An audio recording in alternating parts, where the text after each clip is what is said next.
শিক্ষক ক্লাসে ঢুকেই একটি লম্বা দাগ টানলেন।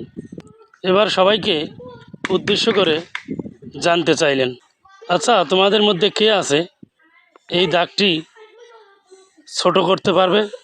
কিন্তু সত্য হচ্ছে তোমরা একে মুছতে পারবে না। তারপর ছাত্ররা সবাই অপারগতা প্রকাশ করলেন, কারণ বড় বা লম্বা দাগটি মোছা ছাড়া তাদের মাথায় অন্য কোনো বুদ্ধি বা চিন্তা আসছে না। এবার শিক্ষক দাগটির নিচে আরেকটি দাগ টানলেন, যা আগেরটির চেয়ে বড়।